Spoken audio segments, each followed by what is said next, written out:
Ada 4 nabi yang masih hidup sampai zaman sekarang ini dengan izin Allah Subhanahu wa Ta'ala. Siapa aja nabi itu, seperti apa kisahnya, dan di mana tempat tinggal mereka sekarang? Mari kita simak bersama.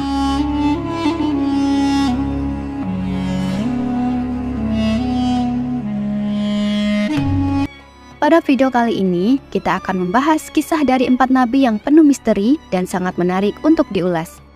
Sebagai umat muslim, iman kepada nabi dan rasul terdapat pada rukun iman yang keempat. Iman kepada nabi dan rasul merupakan perkara wajib yang ada pada diri setiap muslim. Allah Subhanahu wa Ta'ala memilih ribuan orang untuk diangkat menjadi nabi, dan di antara ribuan itu terdapat ratusan yang juga didaulat menjadi rasul. Sebagaimana dinukil dari Imam Ibnu Katsir dalam Qasas Al-Anbiya, dari Abu Dzar ia berkata, "Aku bertanya, wahai Rasulullah, berapakah banyaknya jumlah nabi?"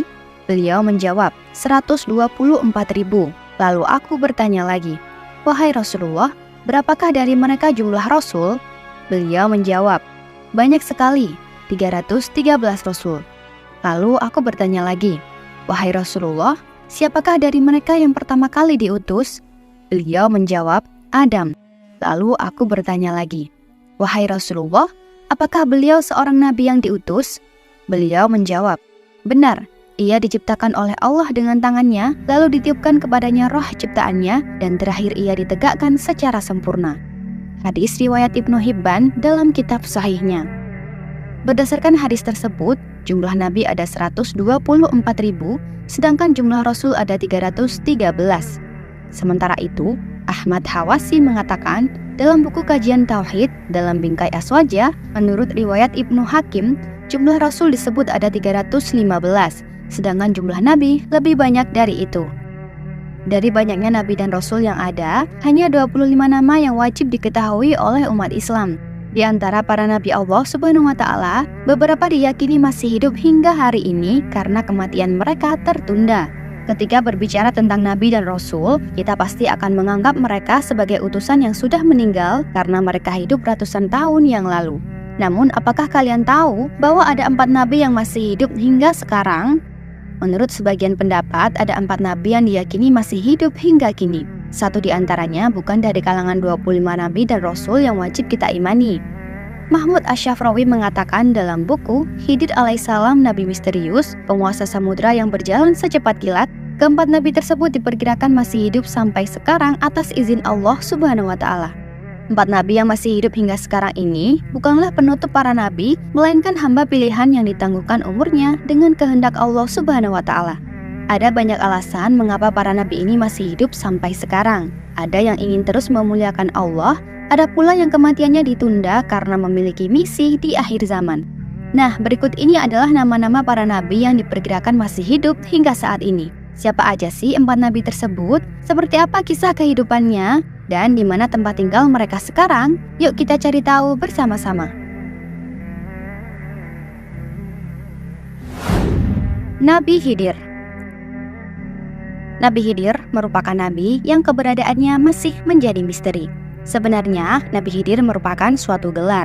Hal tersebut didasarkan pada suatu riwayat yang diterima oleh Abu Sa'id Muhammad bin Abdullah bin Hamdun dari Abu Hamid bin Al-Husain Asy-Syaraki bin Bashar dan Ahmad bin Yusuf. Keduanya berkata, Abdullah bin Hamid Al-Waraq dari Maki bin Abdan, dari Abu Al-Azhar, dari Abu Rozak, dari Muhammad, dari Wahab bin Munabbih, dari Abu Hurairah telah memberitahukan kepada kami bahwa Rasulullah pernah bersabda, ia dinamai Khidir sebab ia duduk dengan memakai pakaian dari bulu unta berwarna putih, di mana jika kain itu bergoyang, maka di bawahnya akan tampak berwarna hijau. Disebut sebagai Khidir karena merupakan gelar panggilan Islam yang merujuk laqab atau julukan. Khidir berasal dari kata Al-Hidr yang artinya adalah seseorang yang hijau. Dikutip dari buku yang berjudul Menyimak Kisah dan Hikmah Kehidupan Nabi Khidir, dalam buku itu kita akan diperkenalkan dengan siapa itu Nabi Khidir. Nabi Khidir memiliki nama asli Balya bin Malkan bin Falik bin Abir bin Salik bin Arfaksat bin Sam bin Nuh. Artinya, Nabi Khidir merupakan keturunan Nabi Nuh alaihissalam dari jalur Sam. Mengutip dari buku berjudul Nabi Khidir karya M.A. Alwi, disebutkan bahwa Khidir dilahirkan di sebuah gua. Ketika Khidir masih bayi, ibunya selalu memberikan susu kambing segar setiap hari. Suatu ketika, Khidir diambil oleh seorang penggembala dan dididik hingga beranjak dewasa. Khidir kemudian tumbuh menjadi anak yang cerdas dalam hal tulis-menulis dan membaca suhuf atau lembaran-lembaran yang diturunkan oleh Nabi Ibrahim. Hingga kini, keberadaan dari Nabi Khidir masih misterius. Beberapa ulama bahkan memberikan pendapat yang berbeda tentang keberadaan Nabi Khidir. Ada sebagian pendapat yang menyebut bahwa beliau masih terus hidup hingga hari kiamat tiba. Nabi Khidir sendiri adalah sahabat sekaligus guru dari Nabi Musa alaihissalam. Awal kisah pertemuan mereka dikisahkan dalam Al-Quran. Dalam surat tersebut diceritakan pertemuan antara Nabi Musa dan memulai perjalanan hidup yang penuh pelajaran. Kisah tersebut bermula ketika Nabi Musa berdiri di depan kumpulan Bani Israel. Kemudian ia ditanya, "Siapakah orang yang paling berilmu?" Lalu Musa menjawab, "Aku." Kemudian turunlah peringatan dari Allah Subhanahu wa Ta'ala. "Sesungguhnya di sisiku ada seorang hamba yang berada di pertemuan dua lautan dan dia lebih berilmu daripada kamu." Nabi Musa pun bertanya siapakah orang yang lebih berilmu darinya dan di mana orang tersebut bisa ditemui. Kemudian Allah menjawab, "Bawalah bersama kamu seekor ikan di dalam sangkar. Sekiranya ikan tersebut hilang, disitulah kamu akan bertemu dengan hambaku." Kemudian kisahnya dituangkan dalam surat Al-Kahfi ayat 60-82 dan yang artinya seperti ini. "Dan ingatlah ketika Musa berkata kepada pembantunya, 'Aku tidak akan berhenti berjalan sebelum sampai ke pertemuan dua laut, atau aku akan berjalan terus sampai bertahun-tahun.' Maka ketika mereka sampai ke pertemuan dua laut itu, mereka lupa ikannya, lalu ikan itu melompat mengambil jalannya ke laut itu. Maka ketika mereka telah melewati tempat itu, Musa berkata kepada pembantunya, 'Bawalah kemari makanan kita, sungguh kita telah merasa letih karena perjalanan kita ini.' Dia, pembantunya, menjawab, 'Tahukah engkau, ketika kita mencari tempat berlindung di batu tadi, maka aku lupa menceritakan tentang ikan itu, dan tidak ada yang membuat aku lupa untuk mengingatnya kecuali setan, dan ikan itu mengambil jalannya ke laut dengan cara yang aneh sekali.' Dia, Musa, berkata, 'Itulah tempat yang kita cari.' Lalu keduanya kembali mengikuti jejak mereka semula. Lalu mereka berdua bertemu dengan seorang hamba di antara hamba-hamba kami yang telah kami berikan rahmat kepadanya dari sisi kami dan yang telah kami ajarkan ilmu kepadanya dari sisi kami. Musa berkata kepadanya, 'Bolehkah aku mengikutimu agar engkau mengajarkan kepadaku ilmu yang benar yang telah diajarkan kepadamu untuk menjadi petunjuk?' Dia menjawab, 'Sungguh, engkau tidak akan sanggup sabar bersamaku. Dan bagaimana engkau akan dapat bersabar atas sesuatu, sedang engkau belum mempunyai pengetahuan yang cukup tentang hal itu?' Dia, Musa, berkata, 'Insya Allah akan engkau dapati aku orang yang sabar, dan aku tidak akan menentangmu dalam urusan apapun.' Ia berkata, 'Jika engkau mengikutiku, maka janganlah engkau menanyakan kepadaku tentang sesuatu apapun, sampai aku menerangkannya kepadamu.' Maka berjalanlah keduanya, hingga ketika keduanya menaiki perahu, lalu dia melubanginya. Dia, Musa, berkata, 'Mengapa engkau melubangi perahu itu? Apakah engkau menenggelamkan penumpangnya? Sungguh, engkau telah berbuat suatu kesalahan yang besar.' Dia berkata, 'Bukankah sudah aku katakan bahwa sesungguhnya engkau tidak akan mampu sabar bersamaku?'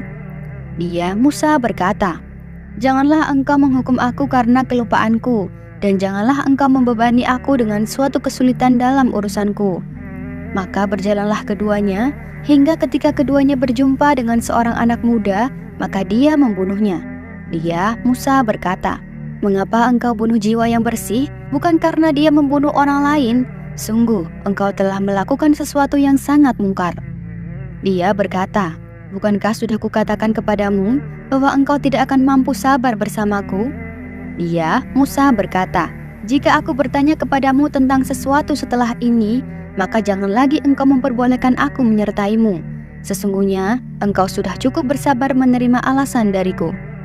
Maka keduanya berjalan, hingga ketika keduanya sampai kepada penduduk suatu negeri, mereka berdua meminta dijamu oleh penduduknya.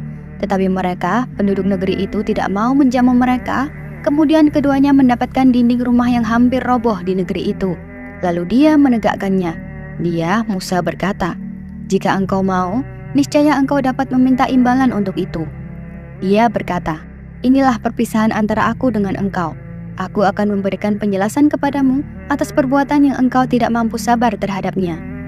Adapun perahu itu adalah milik orang miskin yang bekerja di laut. Aku bermaksud merusaknya, karena di hadapan mereka ada seorang raja yang akan merampas setiap perahu. Dan adapun anak muda kafir itu, kedua orang tuanya mukmin, dan kami khawatir kalau dia akan memaksa kedua orang tuanya kepada kesesatan dan kekafiran. Kemudian kami menghendaki, sekiranya Tuhan mereka menggantinya dengan seorang anak lain yang lebih baik kesuciannya daripada anak itu dan lebih sayang kepada ibu bapaknya. Dan adapun dinding rumah itu adalah milik dua anak yatim di kota itu, yang di bawahnya tersimpan harta bagi mereka berdua dan ayahnya seorang yang saleh. Maka Tuhan menghendaki agar keduanya sampai dewasa dan keduanya mengeluarkan simpanannya itu sebagai rahmat dari Tuhanmu. Apa yang kau berbuat bukan menurut kemauanku sendiri. Itulah keterangan perbuatan-perbuatan yang engkau tidak sabar terhadapnya. Quran Surat Al-Kahfi ayat 60-82. Ciri-ciri Nabi Khidir juga diriwayatkan oleh sebagian pendapat. Nabi Khidir adalah sosok yang tertutup dan senang menyendiri. Dalam kitab Al-Arais, At-Sa'labi pernah berkata, Khidir menurut kumpulan pendapat-pendapat adalah nabi yang dipanjangkan umurnya dan tertutup dari pandangan-pandangan. Nabi Khidir juga sosok yang tidak menyukai keramaian dan jarang menampakkan dirinya kecuali pada orang-orang tertentu saja. Ia datang dan pergi sesuka hatinya. Mengutip buku yang berjudul Nabi Misterius Penguasa Samudra yang Berjalan Secepat Kilat, Nabi Khidir digambarkan sebagai orang yang misterius, tak mudah menampakkan wujud fisiknya dan suka merahasiakan nama maupun tempat tinggalnya. Dalam beberapa riwayat disebutkan bahwa beliau memiliki ciri fisik yang tidak dimiliki oleh orang biasa. Jempol tangannya tidak bertulang, beliau suka membawa tongkat, dan perawakannya jauh lebih tinggi dari kita. Nabi Khidir memiliki banyak keistimewaan yang tidak dimiliki oleh semua orang. Dirangkum dari buku yang berjudul Sang Nabi Super Misterius karya Halifi Elias Bahar, menjelaskan Nabi Khidir memiliki ilmu laduni. Ilmu laduni adalah ilmu yang diberikan langsung oleh Allah Subhanahu wa Ta'ala tanpa melalui proses belajar dan perantara seorang guru. Dengan ilmu tersebut, Nabi Khidir mengajarkan tentang ma'rifat kepada orang yang membutuhkannya. Kemudian keistimewaan berikutnya, setiap tempat yang beliau pijak berubah menjadi hijau. Nah, jadi setiap tempat yang disinggahi oleh Nabi Khidir ini pasti berubah menjadi hijau dan indah. Jalaluddin Asyuyuti dalam tafsir Ad-Dur Al-Mansur pernah menukil hadis yang diriwayatkan Ibnu Abbas. Rasulullah SAW bersabda, sesungguhnya Khidir disebut Khidir lantaran setiap sholat di atas hamparan kulit putih, maka hamparan tersebut tiba-tiba berubah menjadi hijau. Keistimewaan berikutnya yang dimiliki Nabi Khidir yakni memiliki kemampuan berjalan secepat kilat. Jadi Nabi Khidir diberikan keistimewaan oleh Allah berupa kemampuan berjalan secepat kilat. Oleh karena itu, beliau sanggup mengelilingi dunia dengan waktu yang sangat singkat. Beberapa ulama mengungkapkan bahwa Nabi Khidir menguasai seluruh samudra, mulai dari Samudra Hindia, Samudra Atlantik, hingga Samudra Pasifik. Kemampuan ini membuat ia senang berpindah-pindah tempat sholat. Misalnya sholat subuh di Masjid Nabawi, zuhur di Masjidil Haram, dan seterusnya. Nabi Khidir juga dapat berubah rupa. Dalam banyak kesempatan, Nabi Khidir dapat berganti wujud dan rupa. Imam Ghazali mengatakan bahwa perubahan rupa tersebut bisa terjadi di tempat yang berbeda-beda. Terkadang menyamar jadi orang miskin, orang jalanan, saudagar kaya, dan lain-lain. Dan yang terakhir, wujud fisiknya tak dapat dilihat semua orang. Hanya orang-orang tertentu yang dipilih oleh Allah Subhanahu wa Ta'ala yang dapat bertemu dengan Nabi Khidir. Karena dapat berubah rupa, Nabi Khidir tidak mudah dikenali oleh orang sembarangan. Terus bagaimana sih pendapat ulama mengenai Nabi Khidir yang hidup hingga hari ini? Ada perbedaan pendapat dari para ulama tentang Nabi Khidir yang masih hidup hingga sekarang ini. Banyak juga ulama yang mempercayai bahwa beliau masih hidup dengan jasadnya di dunia. Beliau diyakini akan meninggal sebagai manusia biasa saat akhir zaman atau hari kiamat. Mengutip buku Tanya Jawab Islam, sebagian ulama juga ada yang berpendapat bahwa Nabi Khidir telah wafat. Pendapat Nabi Khidir telah wafat tersebut mengacu pada firman Allah Subhanahu wa Ta'ala yang artinya, "Kami tidak menjadikan seorang pun sebelum engkau, hai Nabi, hidup kekal abadi." Quran Surat Al-Anbiya ayat 34. Selain itu, wafatnya Nabi Khidir juga semakin diperkuat dengan hadis yang artinya, setelah lewat 100 tahun, tidak seorang pun yang sekarang masih hidup di muka bumi. Jadi, gimana menurut teman-teman doyan cerita? Di balik keberadaannya yang masih misterius, apakah Nabi Khidir masih hidup hingga sekarang ini? Coba tuliskan pendapat kalian di kolom komentar. Sebelum lanjut ke beberapa nabi yang masih hidup berikutnya, alangkah baiknya buat teman-teman doyan cerita untuk tekan tombol like, komen, dan subscribe agar kami lebih semangat lagi untuk merangkum dan membawakan info yang unik dan menarik untuk kalian semua. Nabi Ilyas. Nabi Ilyas atau Elijah merupakan seorang nabi yang hidup pada masa kerajaan Israel Utara. Ia dikenal sebagai nabi yang memiliki kekuatan luar biasa dan mempunyai persahabatan yang erat dengan Nabi Khidir. Nabi Ilyas juga dikenal dengan mukjizatnya yang luar biasa. Salah satunya adalah mampu memanggil hujan ketika musim kemarau panjang melanda. Nabi Ilyas alaihissalam merupakan keturunan keempat dari Nabi Harun alaihissalam dan memiliki nama lengkap dengan nama lengkap Ilyas bin Finhas bin Azar bin Harun bin Imran bin Kohits bin Aziz bin Lawai bin Yakub bin Ishak bin Ibrahim. Kisah Nabi Ilyas alaihissalam terdapat di dalam Al-Quran Surat Al-An'am ayat 85 dan As-Saffat ayat 123 sampai 132. Di mana pada surat As-Saffat ayat 123 dijelaskan pula bahwa Nabi Ilyas alaihissalam termasuk sebagai salah satu Rasul Allah Subhanahu wa Ta'ala. Allah Subhanahu wa Ta'ala berfirman, sesungguhnya Ilyas benar-benar termasuk para Rasul. Quran surat As-Saffat ayat 123. Kemudian di surat Al-An'am ayat 85 dijelaskan bahwa Nabi Ilyas alaihissalam merupakan termasuk ke dalam orang yang saleh. Dan Zakaria, Yahya, Isa, dan Ilyas semuanya termasuk orang-orang yang saleh. Quran surat Al-An'am ayat 85. Nabi Ilyas alaihissalam juga menjadi salah satu nabi yang diutus untuk Bani Israel yang membangkang kepada Allah Subhanahu wa Ta'ala. Bertahun-tahun sepeninggalan Nabi Musa alaihissalam dan Nabi Harun alaihissalam, Bani Israel kembali menyekutukan Allah Subhanahu wa Ta'ala, sehingga kisah Nabi Ilyas alaihissalam adalah berdakwah kepada Bani Israel agar kembali ke jalan yang benar. Pada suatu masa, Israel Utara dilanda kemarau panjang selama 3 tahun berturut-turut. Tanah menjadi tandus dan sawah-sawah tidak lagi menghasilkan panen yang cukup. Masyarakat pun menjadi kelaparan dan kekurangan air. Pada masa itu, Nabi Ilyas mengumumkan agar semua orang meninggalkan agama yang mereka anut, yaitu menyembah Baal, agar mereka menyembah hanya kepada satu Tuhan yang Maha Kuasa. Namun Raja Ahab yang merupakan penganut agama Baal tidak menghiraukan permintaan Nabi Ilyas dan justru mengancam akan membunuhnya. Nabi Ilyas lalu pergi ke Wadi Sherid dan tinggal di sana selama beberapa waktu. Di sana ia memperoleh makanan dari burung-burung yang memberinya makan dan minuman dari sungai yang tidak pernah kering meski di musim kemarau. Setelah beberapa waktu, sungai tersebut kering dan Nabi Ilyas pun pergi ke Zarephat, sebuah desa yang terletak di pesisir laut. Di sana, ia bertemu dengan seorang janda yang sedang mengumpulkan kayu bakar untuk membuat roti terakhir bagi dirinya dan anaknya sebelum mati kelaparan. Nabi Ilyas meminta agar janda tersebut membuat roti untuknya terlebih dahulu dan menjanjikan bahwa pasokan tepung dan minyak janda tersebut tidak akan pernah habis selama masa kemarau berlangsung. Janji Nabi Ilyas terbukti benar dan janda tersebut dan anaknya selamat dari kelaparan. Tidak hanya itu, Nabi Ilyas juga memperoleh mukjizat baru. Seperti yang diketahui, mukjizat merupakan sebuah tanda atau keajaiban yang diberikan oleh Allah Subhanahu wa Ta'ala kepada para nabi dan rasul sebagai bukti kebenaran ajaran mereka tentang keesaan Allah Subhanahu wa Ta'ala. Begitu juga yang terjadi dengan Nabi Ilyas alaihissalam, di mana beliau meminta kepada Allah Subhanahu wa Ta'ala untuk menahan hujan selama 3 tahun. Bani Israel yang menyembah berhala Baal pun dilanda kekeringan. Sebenarnya, doa yang dipanjatkan Nabi Ilyas alaihissalam tersebut adalah untuk menantang pemuka agama berhala Baal.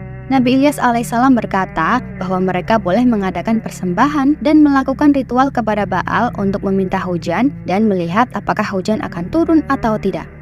Selama 3 tahun, para penyembah berhala Baal melakukan beragam ritual dan memberikan persembahan untuk sang dewa agar hujan turun. Namun, itu tidak membuahkan hasil. Melihat kaumnya masih menyembah berhala, Nabi Ilyas alaihissalam pun bertanya kepada mereka, mengapa tidak bertakwa kepada Allah Subhanahu wa Ta'ala. Sayangnya, Bani Israel yang tersesat itu semakin mencemooh Nabi Ilyas alaihissalam. Kisah Nabi Ilyas alaihissalam ini pun tertulis dalam Al-Quran surat As-Saffat ayat 123 sampai 132. Allah Subhanahu wa Ta'ala berfirman, sesungguhnya Ilyas benar-benar termasuk para rasul. Ingatlah ketika dia berkata kepada kaumnya, "Mengapa kamu tidak bertakwa? Apakah kamu terus menyeru Baal dan meninggalkan sebaik-baik pencipta, Allah Tuhanmu dan Tuhan nenek moyangmu yang terdahulu?" Mereka kemudian mendustakan Ilyas. Sesungguhnya mereka akan diseret ke neraka, kecuali hamba-hamba Allah yang terpilih karena keikhlasannya. Kami mengabadikan untuknya pujian pada orang-orang yang datang kemudian. Salam sejahtera atas Ilyas dan kaumnya. Sesungguhnya demikianlah kami memberi balasan kepada orang-orang yang berbuat kebaikan. Sesungguhnya dia termasuk hamba-hamba kami yang mukmin. Quran Surat As-Saffat ayat 123-132.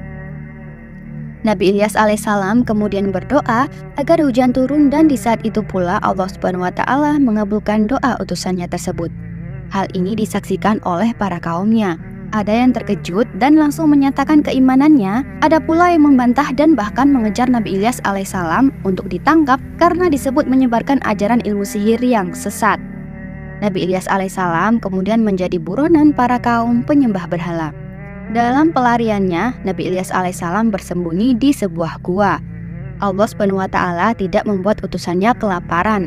Allah Subhanahu wa Ta'ala pun mengirimkan burung untuk membawa makanan dan minuman bagi Nabi Ilyas alaihissalam di persembunyiannya.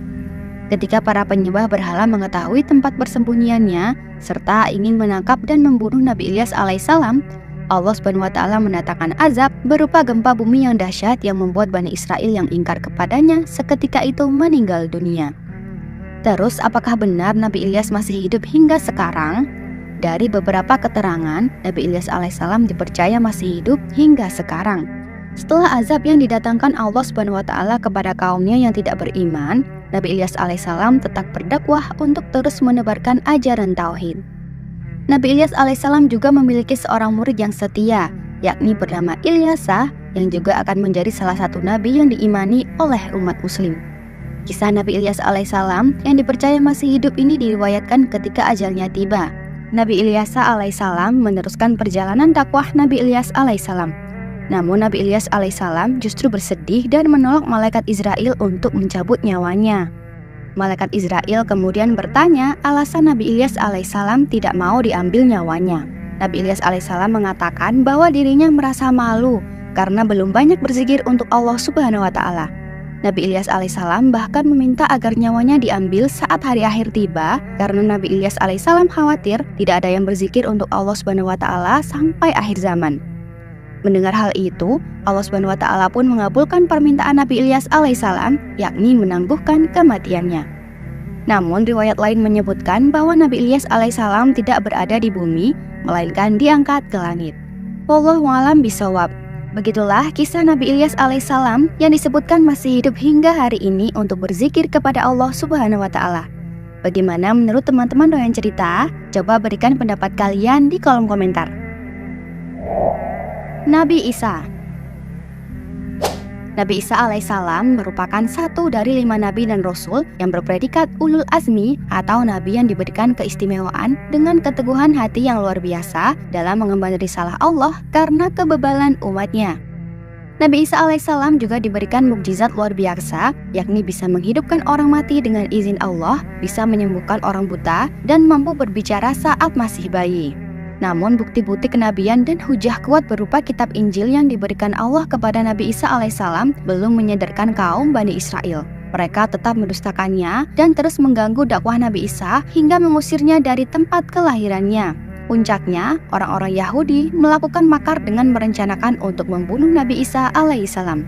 Peristiwa itu diabadikan dalam Al-Quran. Allah Subhanahu wa Ta'ala berfirman, "Dan karena ucapan mereka, sesungguhnya kami telah membunuh Al-Masih, Isa putra Maryam, Rasul Allah. Padahal mereka tidak membunuhnya dan tidak pula menyalibnya. Tetapi yang mereka bunuh ialah orang yang diserupakan dengan Isa bagi mereka. Sesungguhnya orang-orang yang berselisih paham tentang pembunuhan Isa benar-benar dalam keraguan tentang yang dibunuh itu. Mereka tidak mempunyai keyakinan tentang siapa yang dibunuh itu kecuali mengikuti prasangka belaka. Mereka tidak pula yakin bahwa yang mereka bunuh itu adalah Isa. Tetapi yang sebenarnya Allah telah mengangkat Isa kepadanya dan adalah Allah Maha Perkasa lagi Maha Bijaksana. Tidak ada seorang pun dari ahli kitab kecuali akan beriman kepadanya Isa sebelum kematiannya. Dan di hari kiamat nanti, Isa itu akan menjadi saksi terhadap mereka. Quran Surat An-Nisa ayat 157-159. Dalam tafsir Ibnu Katsir diterangkan, orang-orang Yahudi itu masih belum puas dengan ulahnya yang terus mengganggu Nabi Isa. Akhirnya mereka datang kepada Raja Damasik atau Damaskus di masa itu. Raja Damasik adalah seorang musyrik penyembah bintang. Para pemeluk agamanya dikenal dengan sebutan pemeluk agama Yunani. Akhirnya mereka, orang-orang Yahudi itu tiba kepada raja tersebut lalu melaporkan laporan palsu kepadanya bahwa di Baitul Maqdis terdapat seorang lelaki yang menghasut khalayak ramai, menyesatkan mereka dan menganjurkan mereka agar memberontak kepada raja. Mendengar laporan tersebut, si raja murka. Lalu ia mengirimkan instruksi kepada gubernurnya yang ada di Baitul Maqdis, memerintahkannya agar menangkap lelaki yang dimaksud, lalu menyalibnya dan kepalanya diikat dengan duri agar tidak mengganggu orang-orang lagi. Ketika surat raja itu sampai kepada si gubernur, dia segera melaksanakan perintah itu. Lalu ia berangkat bersama segolongan orang-orang Yahudi menuju ke sebuah rumah yang di dalamnya terdapat Nabi Isa alaihissalam bersama sejumlah sahabatnya. Jumlah mereka kurang lebih ada 12. Ibnu Abbas mengatakan bahwa ketika Allah hendak mengangkat Nabi Isa alaihissalam ke langit, maka Nabi Isa keluar untuk menemui para sahabatnya dari kalangan Hawariyin yang jumlahnya ada 12 orang. Yang dimaksud ialah Isa keluar dari mata air yang ada dalam rumah tersebut, sedangkan kepalanya masih meneteskan air.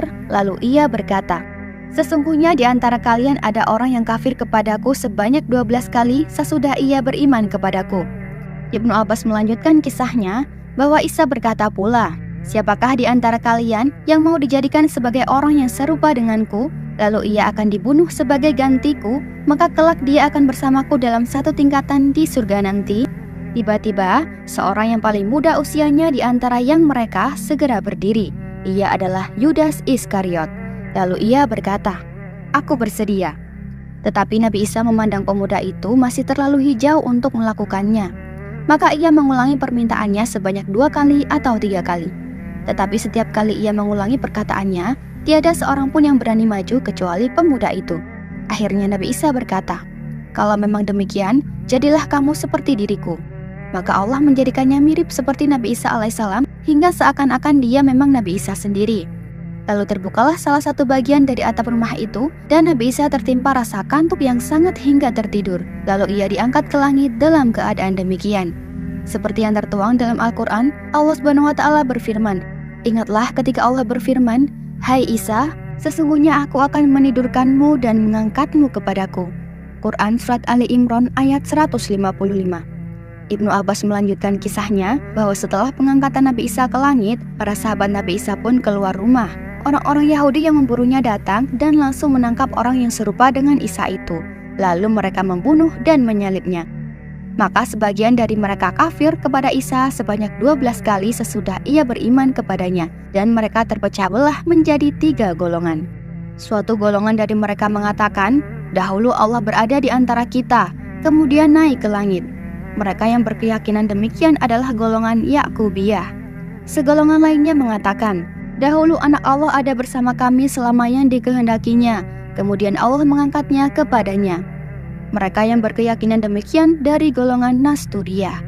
Kemudian segolongan lain mengatakan, "Dahulu hamba Allah dan utusan Allah ada bersama kami selama masa yang dikehendaki oleh Allah, kemudian Allah mengangkat dia kepadanya." Mereka yang berkeyakinan demikian adalah orang-orang Muslim. Kemudian 2 golongan yang kafir itu memerangi golongan yang Muslim dan membunuhnya, maka Islam dalam keadaan terpendam hingga Allah mengutus Nabi Muhammad SAW. Lalu kapan Nabi Isa akan diwafatkan? Bukankah semua yang bernyawa akan mati? Benar, semua makhluk yang bernyawa pasti akan merasakan kematian, sebagaimana yang Allah tegaskan dalam firman-Nya. Semua jiwa pasti akan merasakan kematian. Kalian akan dipenuhi ganjarannya hanya pada hari kiamat. Quran Surat Ali Imran ayat 185. Nabi Isa alaihissalam tidak dikecualikan dari ayat ini. Beliau juga akan meninggal sebagaimana umumnya manusia. Hanya saja tidak sekarang, tapi di akhir zaman, setelah Allah turunkan kembali beliau dengan membawa misi membunuh Dajjal, orang kafir, dan memenuhi bumi dengan keadilan bersama kaum muslimin. Dari Abu Hurairah radhiyallahu an, Nabi SAW bersabda menceritakan tugas Isa di akhir zaman. Beliau menyatakan, beliau tinggal di bumi selama 40 tahun, kemudian Allah wafatkan. dan disolati kaum muslimin. Hadis riwayat Abu Daud dan Ibnu Hibban. Dalam ayat yang lain, Allah SWT juga berfirman, tidak ada seorang pun dari ahli kitab kecuali akan beriman kepadanya Isa sebelum kematiannya. Dan di hari kiamat nanti, Isa itu akan menjadi saksi terhadap mereka.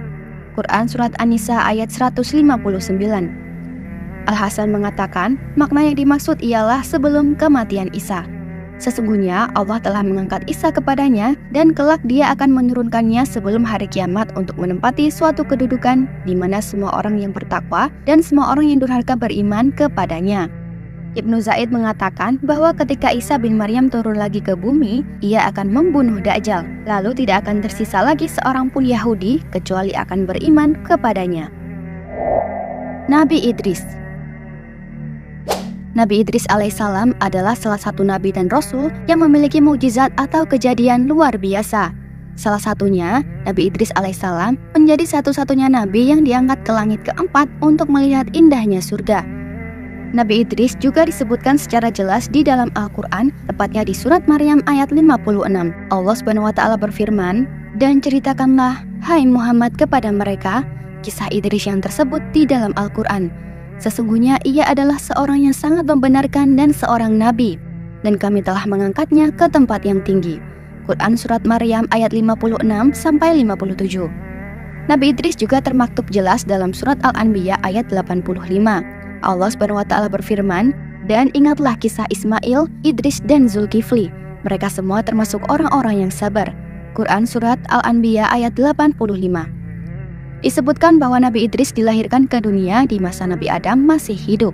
Beliau merupakan orang yang jujur, sabar, dan luar biasa dalam kontribusinya kepada kemanusiaan. Sebab Nabi Idris diriwayatkan sebagai orang pertama yang memperkenalkan cara membaca dan menulis kepada manusia.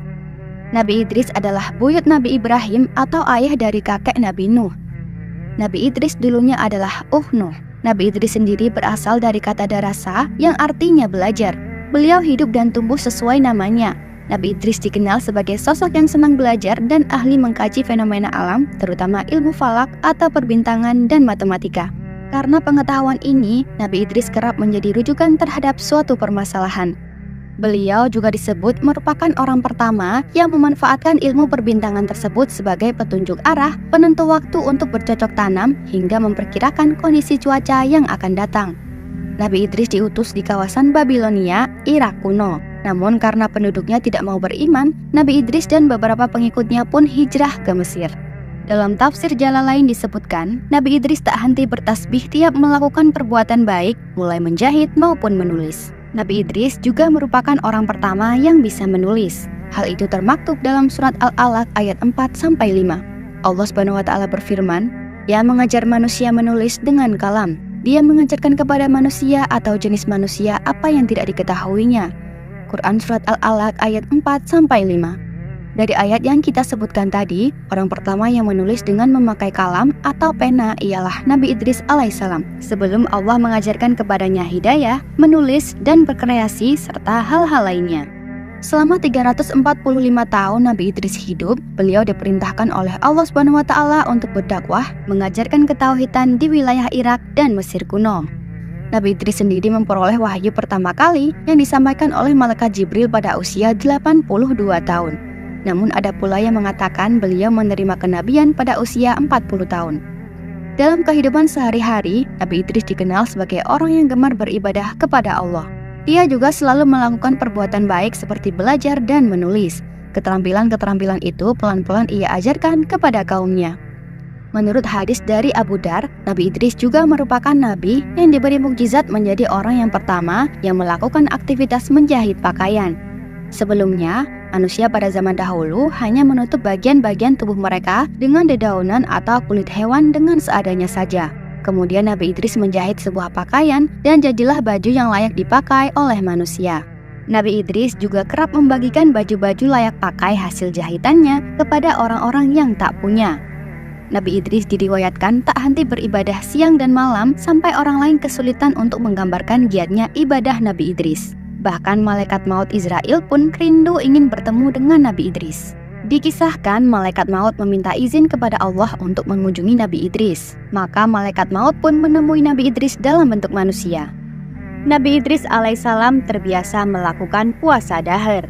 Ketika tiba waktu berbuka, maka malaikat maut membawakan banyak makanan dari surga. Saat malaikat maut tiba di depan rumah Nabi Idris pun membuka pintu rumahnya dan mendapati seorang tamu yang membawa banyak sekali makanan. Akhirnya tamu itu pun dipersilakan masuk. Karena sopan santunnya Nabi Idris kepada tamu, Nabi Idris pun menawarkan makanan itu kepada sang tamu yang lantas ditolaknya. Nabi Idris sesungguhnya saat itu tidak sadar bahwa ia tengah berhadapan dengan malaikat maut, yakni malaikat Israel yang menyamar sebagai manusia. Mereka berdua sempat berbincang-bincang dan berjalan-jalan di sekitar kediaman Nabi Idris. Setelah beberapa hari bersama, Nabi Idris mulai curiga dengan sang tamu, sebab tamu itu tidak pernah menyentuh jamuannya sama sekali. Dalam riwayat Ibnu Abu Nujaih telah meriwayatkan bahwa Nabi Idris diangkat ke langit dan tidak mati. Perihalnya sama dengan pengangkatan Nabi Isa. Ibnu Abbas sehubungan dengan makna firman-Nya, dan kami telah mengangkatnya ke martabat yang tinggi. Quran Surat Maryam ayat 57. Bahwa Idris diangkat ke langit yang ke-6 dan wafat di tempat itu. Hal yang sama telah dikatakan oleh Ad-Dahhak Ibnu Muzahim. Malaikat maut mencabut nyawanya Nabi Idris, maka saat itu juga beliau wafat. Malaikat maut menangis dan berdoa kepada Allah agar mengembalikan nyawa sahabatnya Idris. Allah mengabulkan doanya dan menghidupkan kembali Nabi Idris alaihissalam. Malaikat maut merangkul Nabi Idris yang hidup kembali sambil bertanya, "Wahai saudaraku, bagaimana rasanya pahitnya kematian?" Nabi Idris menjawab, "Sesungguhnya hewan ketika dikuliti hidup-hidup, maka sakitnya kematian 1000 kali lipat lebih berat daripada hal itu." Malaikat maut berkata, "Padahal aku mencabut nyawamu dengan halus, dan itu belum pernah aku lakukan kepada seorang pun sebelumnya." Wahai malaikat maut, aku masih punya kebutuhan lain terhadapmu.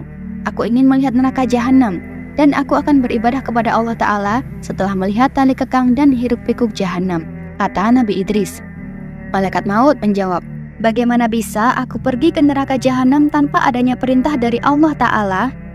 Allah pun memberinya perintah. Malaikat maut membawa Nabi Idris ke neraka jahanam.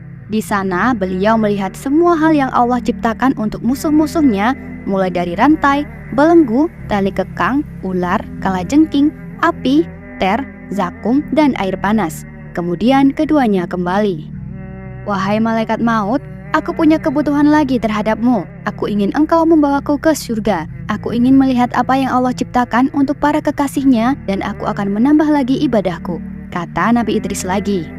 Malaikat maut menjawab, "Bagaimana bisa aku pergi ke surga tanpa adanya perintah dari Allah Ta'ala?" Allah pun memberinya perintah. Malaikat maut membawa Nabi Idris sampai ke pintu surga. Dari sana Nabi Idris bisa melihat kenikmatan-kenikmatan, kerajaan yang agung, hadiah yang luar biasa, pohon-pohon, sungai-sungai, dan buah-buahan.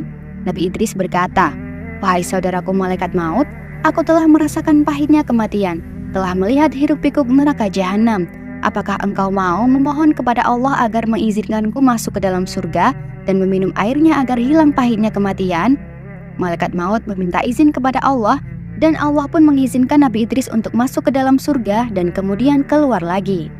Maka masuklah Nabi Idris alaihissalam ke dalam surga, dan beliau meninggalkan sendalnya di bawah pohon yang ada di surga lalu keluar. Nabi Idris berkata, "Wahai malaikat maut, sendalku tertinggal di dalam surga." "Kalau begitu kembalilah dan ambillah sendalmu," kata malaikat maut. Maka beruntunglah Nabi Idris berada di surga Firdaus dengan mendaras kitabullah, dan Allah mencukupkannya dari keburukan iblis. Wallahu a'lam bishawab. Demikianlah yang bisa saya sampaikan. Gimana? Seru kan mendengar kisah keempat Nabi yang masih hidup hingga saat ini? Dari Nabi Khidir yang penuh misteri, Nabi Ilyas yang inspiratif, hingga Nabi Isa dan Nabi Idris yang kisahnya selalu mengajarkan kita banyak hal. Semoga cerita-cerita ini bisa memberikan kita pelajaran dan inspirasi dalam menjalani kehidupan sehari-hari ya. Jangan lupa untuk terus berbuat baik dan mengikuti jejak para nabi yang penuh dengan kebijaksanaan dan kasih sayang. Selebihnya mohon maaf, yang benar datangnya dari Allah, dan mohon maaf bila ada kurang atau keliru itu datangnya dari saya pribadi selaku manusia biasa. Semoga teman-teman doain cerita semuanya senantiasa dalam lindungan Allah dan selalu dilancarkan rezeki dan segala urusannya. Semoga apa yang kalian inginkan segera terwujud. Sampai jumpa di video dan kisah menarik selanjutnya. Wassalamualaikum warahmatullahi wabarakatuh.